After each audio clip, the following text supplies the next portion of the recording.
Sir బేసిక్గా మనకి మన ఎంటైర్ జర్నీలో like from paper work to shoot తర్వాత పోస్ట్ ఈ ప్రాసెస్లో మీరు బాగా కంఫర్టబుల్గా ఫీల్ అయిన స్పేస్ ఏంటి, బాగా అన్కంఫర్టబుల్గా ఫీల్ అయిన స్పేస్ ఏంటి అసలు from paper work to post production? First I saw some spark డెఫినెట్గా. నువ్వు నరేట్ చేసినప్పుడు నేను ఒకటి అనుకున్నా, ఐదర్ ఎక్స్ట్రాడినరీ ఉంటాడు లేకపోతే ఇదంతా మనల్ని మాయ చేస్తున్నా అంటే అంటే నా నరేటివ్ స్టైల్లో ఐ ఆల్వేస్ బిలీవ్ ఏంటంటే, ఒకటి దే ఆర్ పీపుల్ కట్ చేస్తే ఇది ఫుల్ ఎక్సైట్ అయిపోతుంది చెప్తున్నప్పుడు. They are two things, either they are very connected and ఈ స్టోరీ ఇన్ లోపల నుంచి వస్తుంది, లేదు అంటే వీడిని ఎలా పట్టేయాలి. సో అలా ఉంటాయి అనమాట కొన్ని నేను నరేషన్స్లో. So I just felt that స్టార్టింగ్లో. అండ్ దెర్ ఈస్ సమ్, అంటే నేను పర్సనల్గా కూడా చూస్తాను, అంటే వాట్ ఎవర్ ఎవరైనా నేను రైటర్గా రాస్తున్నప్పుడు, ఏ డైరెక్టర్ అయినా సరే సొంతంగా స్క్రిప్ట్ రాసుకున్నప్పుడు ఏమొస్తుంది అంటే, వాళ్ళు స్వతహాగా ఉన్నప్పుడే వస్తుంది. Right, that person should be something interesting. తేడా గీడా అని పక్కన గుడ్ బ్యాడ్ అన్ని పక్కన పెడితే దే షుడ్ బి సంథింగ్. విన్నప్పుడు దెర్ ఈస్ సంథింగ్, నువ్వు టకటక మాట్లాడేస్తావు, అది యాంగ్జైటీయా అది అనుకోవచ్చు. కాకపోతే there something is not like ఇప్పుడు మనం 10 మందిని చూసామంటే, ఒక 10 మందిలో ఈ ఇతనిలో ఏదో ఉంది, అది గుడ్డా బ్యాడో తెలియదు, దట్ ఈస్ దేర్, అదైతే కనిపించింది నాకు. సో రైటర్గా రాసేటప్పుడు కూడా అలాంటి వాళ్ళు అలాంటి కొద్దిగా రెగ్యులర్గా కనిపించే క్యారెక్టర్ కాకుండా రాస్తారన్న ఒక ఫీలింగ్ అయితే వచ్చింది. Every director whatever whoever I work, Indraganti garu చూసారంటే, ఇంద్రగంటి గారికి భాష మీద పట్టు ఉంటుంది చూడు, that I can see in the writing. The way handles some films also, or కొద్దిగా మాట్లాడుతున్నప్పుడు ఆయన క్యారెక్టర్స్ కూడా సంథింగ్ లేదు. ఇప్పుడు సమ్మోహన్ నేను చేసిన క్యారెక్టర్ కానీ ఇప్పుడు నువ్వు చూస్తే ఇలా ఉంటారా అని జస్ట్ అలా అనిపిస్తుంది. So I could see something like that initially. And the first and foremost, దాని తర్వాత ఫస్ట్ షెడ్యూల్ అయినప్పుడు I was like relax. He was like we are up to something అన్న ఫీల్ అయితే వచ్చింది. దానికన్నా బిఫోర్ కాన్సెప్ట్ ఒకటి చేసాం, టైటిల్ రివీలింగ్ కాన్సెప్ట్ దానిలో. అండ్ నువ్వు స్కెచెస్ వేయించి తీసుకొని వచ్చినప్పుడు, then the music from his side వచ్చినప్పుడు కాన్ఫిడెన్స్ వచ్చింది. అంటే ఐ ఆల్వేస్ బిలీవ్ ఒకటి బీట్, అంటే my theory of working is talent ఎంతైనా ఉన్నాయి, person who is doing effort ఎక్కువ పెట్టేటప్పుడు దే విల్ వాళ్ళు ఎక్కువ గెలిచేస్తారు అన్న ఫీలింగ్. టాలెంట్ ఎంతైనా ఉండొచ్చు, but end of the day నువ్వు చేయాల్సిన హార్డ్ వర్క్ చేస్తూ ఉండాలి. నాకు ఆ ఫీల్ వచ్చేది బయట నుంచి, because you always come on man ఆ టైప్లో ఉండేవాడు, ఇంగ్లీష్ అన్నపోయినా సరే. బట్ అది పైకి చూపించకుండా, that is something of interesting అనిపించింది ఈ సైడ్ నుంచి. సో బాగా అర్థం చేసుకున్నా హీరో గారు. నేను కొంచెం తేడా అని చెప్పారు యాక్చువల్లీ. అది నో, స్వతహాగా తేడా అని కాదు, ఇంట్రెస్టింగ్, ఏదో ఒక ఇంట్రెస్ట్ ఉండాలి ఇన్ రియల్లో నాకు కనిపించే ఆ డైరెక్టర్. అప్పుడు ఆ రాసే కథలు కూడా అలాగే ఉంటాయి. బట్ యాక్చువల్లీ మీరు వెరీ స్మార్ట్, మీరు నటిస్తే పెట్టేస్తారు కదా. యాక్చువల్లీ నేను అదే అబ్జర్వ్ చేస్తున్నాను. ఈ జర్నీ మీ ముందు ఎవరు యాక్ట్ చేయకూడదు, లైక్ అంటే మీ ముందు అది ఇంప్రెస్ చేయడానికో, లేకపోతే మీరు ఒరిజినల్గా ఉంటే ఆడు గ్రే అయినా ఆడు బ్లాక్ అయినా మీరు okay as a person.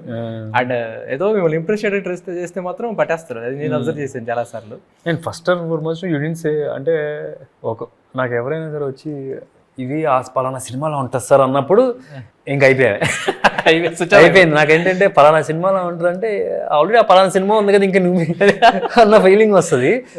So luckily ఇంత కథం అని చెప్పి you never set those words. You're not comparing yourself. In case you set this like a Pushpa or in case you set some other film అంటే అక్కడే intention గా కూడా అది లేదు కాబట్టి చెప్పలేదు నేను.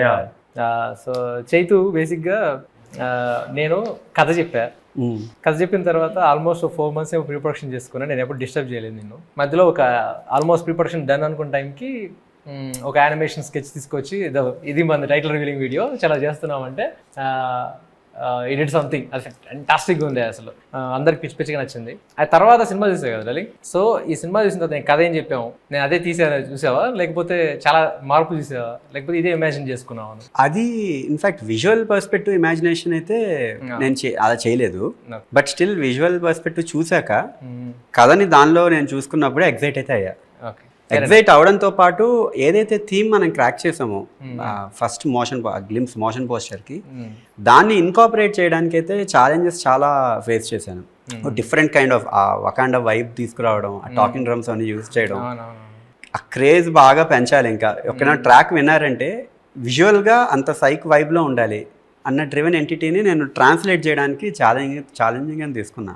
చాలా కనెక్ట్ అయింది. ఇది యాక్చువల్గా ఇక్కడ ఒకటి చెప్పాలి సార్, మేము పేపర్ మీద షూట్ స్టార్ట్ అయ్యే ముందే మీ బర్త్డేకి అది రిలీజ్ చేసాం లాస్ట్ ఇయర్ బర్త్డేకి. గ్లిమ్స్ ఫస్ట్ ఫిగర్ అన్నాం దాన్ని మనం, ఫస్ట్ ఫిగర్.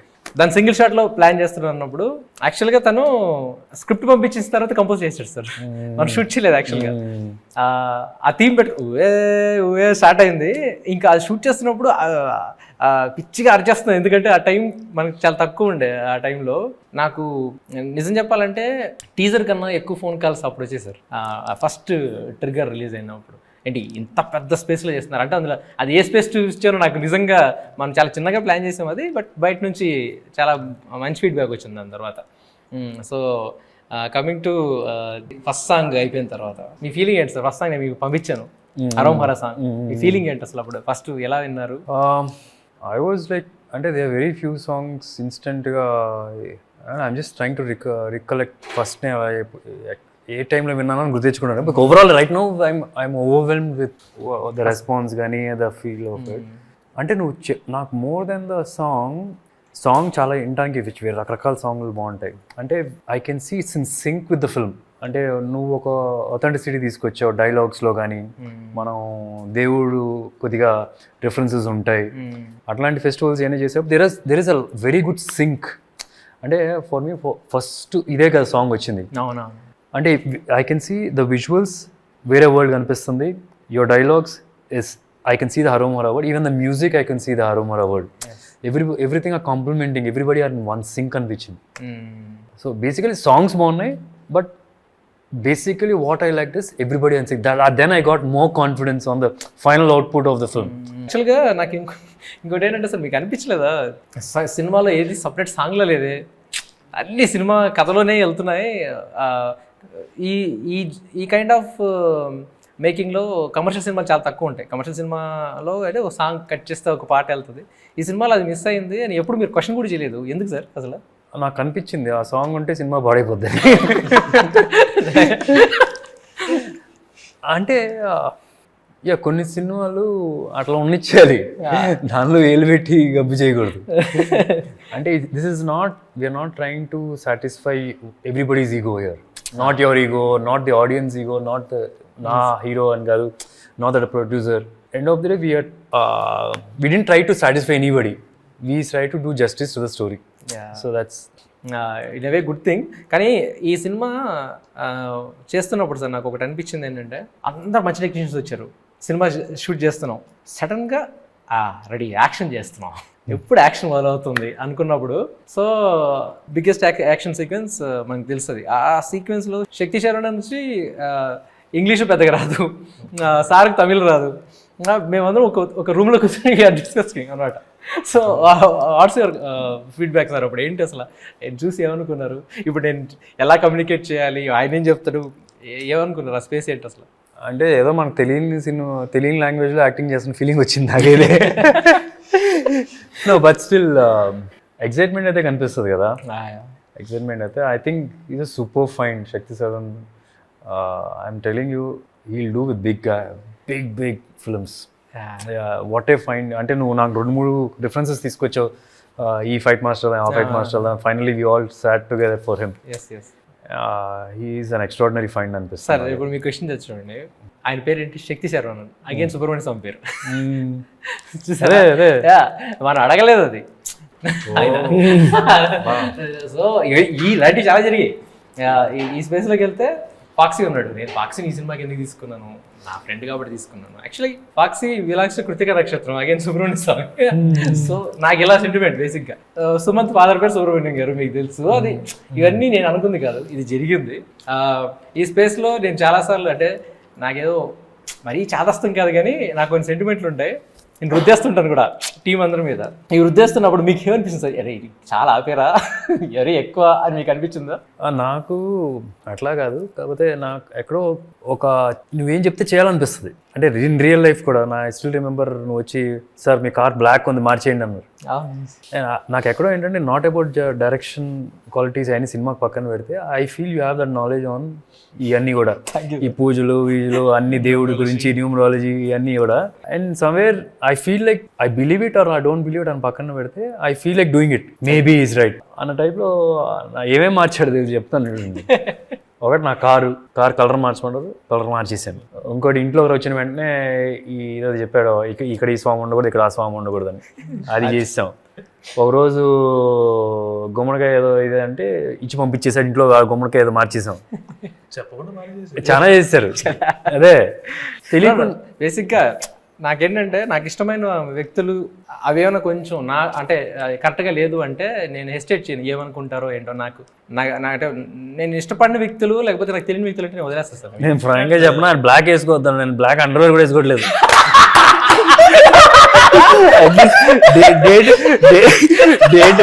డేట్ అనౌన్స్ అయిన దగ్గర బ్లాక్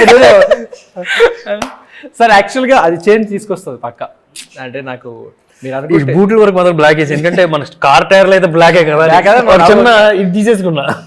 ఓకే అవి పర్లేదు సార్. అంటే కాకపోతే ఇప్పుడు చూడండి, ఆ కార్ మార్చిన తర్వాత కూడా లిటరల్ గా ఏంటంటే మన యాక్షన్ సీక్వెన్స్ అన్ని ఆ కార్ కలర్ మార్చిన తర్వాత జరిగాయి, అన్నీ అనుకున్నట్టు జరిగాయి లిటరల్ గా.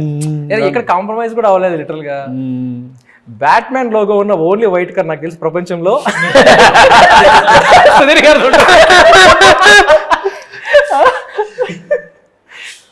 సో బ్యాక్గ్రౌండ్ ముసలోడు అయిపోయేప్పటికి అది వైట్ అయింది అనమాట. Okay, so bat man car కూడా ముసలోడు వైట్ అయిపోయింది అనమాట. ఇక సరే ఈ తర్వాత మొన్న ఎల్లమ్మ థీమ్ కానీ అదే రాకెట్ లాంచర్ దగ్గర ఇవన్నీ విన్నప్పుడు ఇదేంటి మొత్తం మ్యూజికల్ చేసేసారు ఈ సినిమాని అనిపించలేదా మీకు? Like just enjoying sir literal గా background score. We need that, ఈ సినిమాకి అట్లా కావాలి. ఇంకో విషయం ఏంటంటే సార్, మీ పర్ఫార్మెన్స్ గురించి సావ దొబ్బేసింది చైతు. మామూలుగా లేదు. వేరే మీ ఎప్పుడు అంటే మనకి ఏంటంటే మన దగ్గర వచ్చే టాపిక్ వేరే వస్తుంది కదా సార్. నేను ఇది రాగానే మ్యూజిక్ వినిపించేసి ఎగ్జైట్మెంట్లో చెప్పడం మర్చిపోతున్నాను. ఇప్పుడు నీ మాటలో చెప్పు చైతు. చెప్పాలంటే మీరు స్టోరీ చెప్పినప్పుడు అది విజువల్గా కనబడినప్పుడు అసలు లార్జర్ దెన్ లైఫ్ ఇంపాక్ట్ అనేది క్రియేట్ అవ్వాలి అంటే స్క్రీన్ ప్రెజెన్స్లో ఎవరైతే హీరో చేస్తున్నారో అది డెఫినెట్లీ పోస్ట్ ప్రొడక్షన్లో ఉన్న ప్రతి ఎలిమెంట్.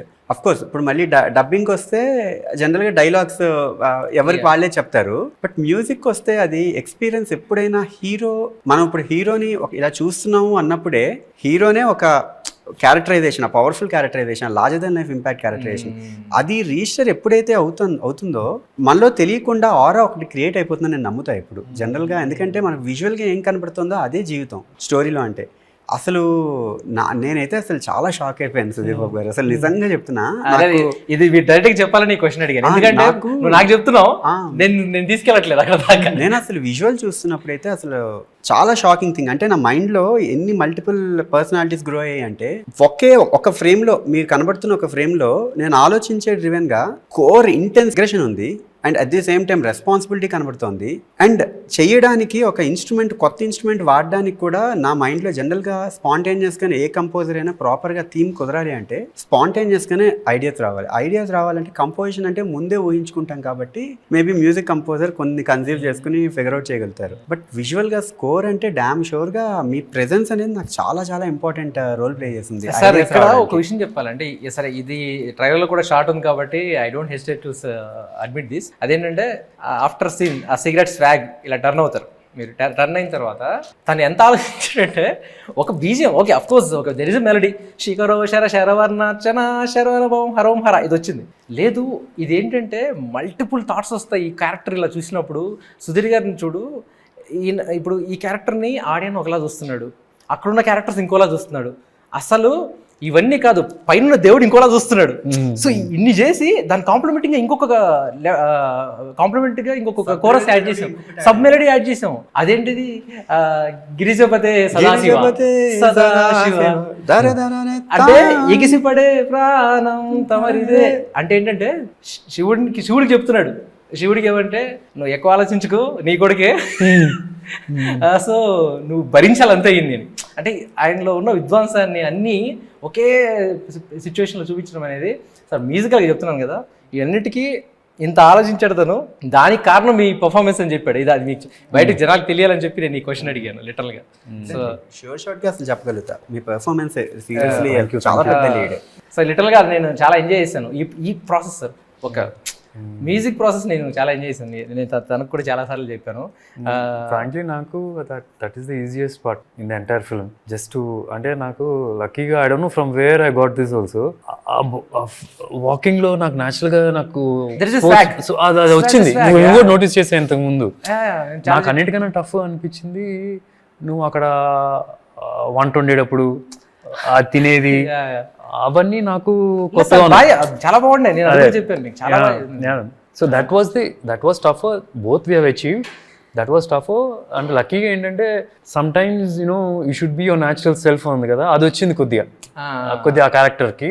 దట్ ఆల్సో హెల్ప్ అనుకుంటున్నా. నేను చాలాసార్లు నేను ఫాక్సీకి కూడా చెప్పాను, మన డిఓపికి చెప్పింది ఏంటంటే బేసిక్గా ఏంటంటే మేము పెద్దగా అదిరిపోయిన షాట్ సూపర్ ఇలా క్లాప్స్ కొనే టైప్ కూడా కాదు. మేము ఓకే నెక్స్ట్ అలా మాట్లాడుకుంటాం. ఆ తర్వాత గ్యాప్లో ఏం పఫ్ స్క్రీన్ ప్రెజెన్స్ రా ఇది అసలు, ఎస్పెషల్లీ దీనికి సార్ మా అంటే ఆ డాబా సీక్వెన్స్లో అయితే మేము ఎన్నిసార్లు చూసుకున్నామో ఫోన్లో పెట్టేసుకున్నాను నేను. అంటే సరిపోదు సార్ అది ప్రతిసారి వెళ్ళి మన అందరి ఫోన్లో ఉన్నాయి తెలుసా మీకు తెలియదు ఆ విషయం. ఆ ఒక్క సీక్వెన్స్ మన అందరి ఫోన్లో ఉన్నాయి. ఎందుకంటే అదొక మెంటల్గా ఒక రకమైన సాటిస్ఫాక్షన్ ఇస్తుంది.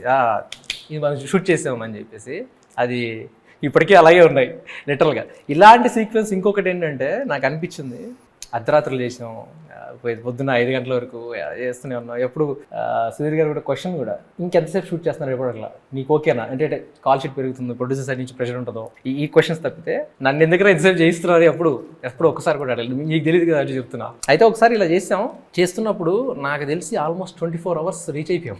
మార్నింగ్ 6 నుంచి స్టార్ట్ చేసాం, next day morning 5:30. Same energy అందరం. అంటే ఇప్పుడు మేము అలా ఉన్నాము అంటే దానికి రీజన్ ఏంటంటే హీరో సైడ్ నుంచి సేమ్ ఎనర్జీ. అలసిపోలేదు మేము, ఇంకా తనకు కూడా తెలుసు ఎవరు అలసిపోలేదు. లిటరల్గా మీకు గుర్తుంటే సార్ ఆ రోజు సన్ రైజ్ చూసి ప్యాకప్ చెప్పాము మనం. Sunrise to sunrise బేసిక్గా ఆ రోజు ఆ స్కెడ్యూల్ నాకు తెలిసి జెన్యూన్ గా మూవీ ఎక్స్పీరియన్స్, ఆ వర్క్ ఫ్లో ఎక్స్పీరియన్స్ ని ఎంజాయ్ చేస్తే అసలు మనకు స్ట్రెయిన్ తెలీదు.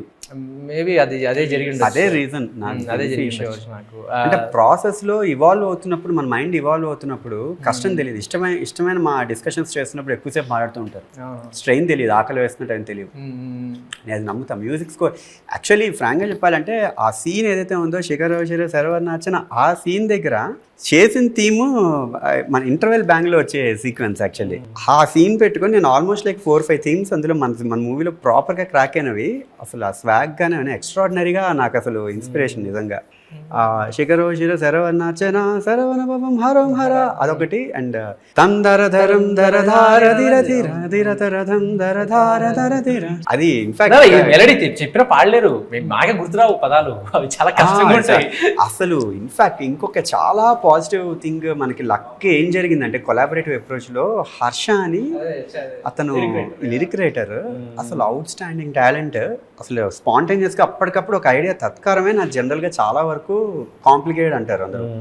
ఇప్పుడు తందరధరం ధరధార ధర ధిర ధిరధరథం ధరధార ధర ధిర ధరధరం ధరధార ధర ధిర ధరధరం ధరం తరే. ఇక్కడ సార్ బేసిక్ గా చాలా మంది నేను ఫేస్ చేసింది లిరిక్ రైటర్లు ఏంటంటే కష్టంగా ఉందండి తత్కారం, ఇక్కడ మీరు ట్యూన్ మార్చుకోండి అంటే నాకు పిచ్చి కోపం వస్తుంది సార్. నాకు మామూలుగానే చాలా కోపం. సౌండింగ్లో నేను అసలు కాంప్రమైజ్ అవ్వలేను. అంటే మ్యూజిక్ కంపోజర్ సైడ్ నుంచి నాకు ఆలోచించడం కాదు, పర్సనల్గా నాకు ఇష్టం ఉండదు తత్కారం. ఎందుకు మార్చాలి? ఈవెన్ అసలు గ్లిమ్స్ దానిలో వాలవని పరవేష్టి ఘనమర్చితాఖిల లోక దుహిత ధ్వంస స్తంభోద్భవ శివ సుబ్రహ్మణ్య అక్కడికి వెళ్ళిందండి. అసలు అది ఇక్కడ కూడా మనకి నిజంగా అంత విద్వత్తున్న వాళ్ళు దొరికారు సార్. కళ్యాణ్ చక్రవర్తి గారు అసలు అవుట్ స్టాండింగ్ ఇన్పుట్ ఇచ్చారు. అసలు ఈ స్కోర్ నిజంగా చెప్తున్నాను సార్, ఆడియన్స్ థియేటర్లో బయటకు వచ్చిన తర్వాత ఓఎస్టీ కోసం వెయిట్ చేస్తారు. నాకు ఫస్ట్ టైం ఇలాంటి ఓఎస్టీ కోసం, అంటే ఓఎస్టీ చాలా వచ్చాయి, ఒక మంచి techno kind of ఈడియం kind of style. ఇది పీక్ యాక్చువల్గా ఎల్లమ్మ అందులో నాట్ స్వాగ్, అది స్వాగ్ పర్ఫార్మెన్స్ ఇచ్చింది సార్. లిటరల్గా అది ఎక్కడి నుంచి వచ్చింది అని చెప్తున్నాడు, ముందు నుంచి క్రాక్ చేశాడు. ఫస్ట్ టైం సుబ్రహ్మణ్యం ఇక్కడ మామూలుగా కూర్చునే స్టైల్ ఒకటి ఉంటుంది. సుబ్రహ్మణ్యం నాలో భయం కనిపిస్తుంది నీకే, అక్కడి నుంచి వచ్చింది. అసలు అక్కడి నుంచి వచ్చింది అనమాట. నాకు అసలు ఎంత బాగా అనిపించిందంటే ఏంటిది ఇది ఇది ఇది వేరే దీనికి ట్రాన్స్ఫర్ తీసుకెళ్తుంది అని చెప్పి వాడాలి మళ్ళీ వాడాలి దీన్ని అనిపించింది. కట్ చేస్తే మళ్ళీ నాకు అసలు ఇవన్నీ ఒకటి పెడితే క్లైమాక్స్ లో వచ్చే సీక్వెన్స్ అదే మళ్ళీ చెప్తే మళ్ళీ అదే లేదు క్లైమాక్స్ అని చెప్పొచ్చులే, అది తెలియదు. క్లైమాక్స్ సీక్వెన్స్ లో వచ్చిన ఆ బిట్ ఏదో ఉందో అసలు అదిరిపోతుంది అది.